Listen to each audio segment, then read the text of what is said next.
وذكر فإن الذكرى تنفع المؤمنين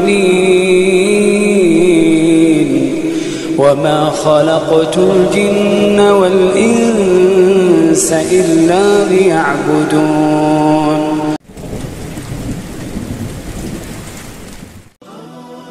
Troisième action, al-kibr, al-riya wal-kibr. Le fait que lorsque quelqu'un, la prétention, il fait quelque chose de bien, il le dit toujours.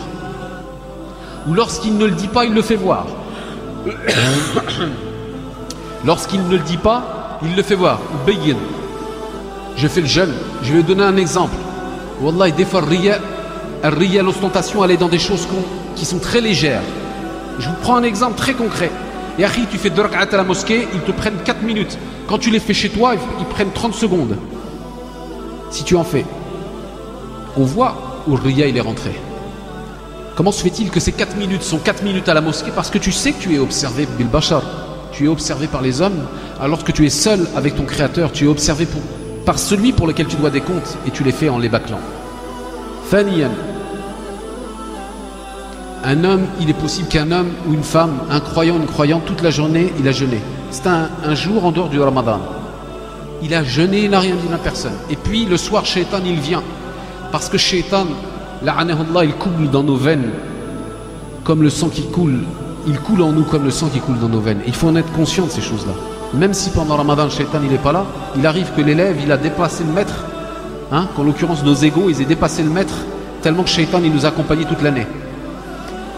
Lakin al-asaf, malheureusement, parfois, Shaitan, il vient à la dernière minute. Et c'est ce qu'il fera même pour certains individus, qu'Allah Azza wa Jalla nous en préserve, lorsque il y aura le dernier moment du souffle.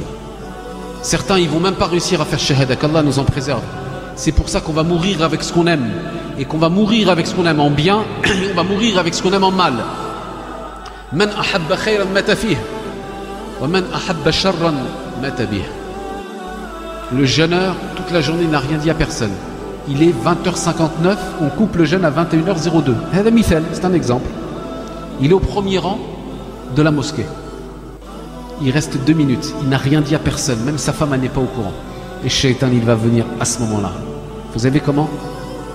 Il va sortir son petit sopalin. Il va demander un sopalin au responsable de la mosquée. Yallah, zidliya tamra. Il va mettre la tamra devant lui. Et tout le monde aura vu qu'il a jeûné.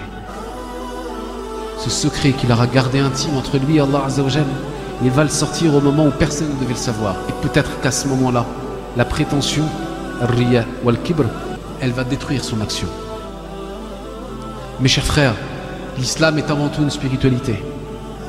Ce qui nous est demandé par nos corps demande une intense introspection en nous-mêmes.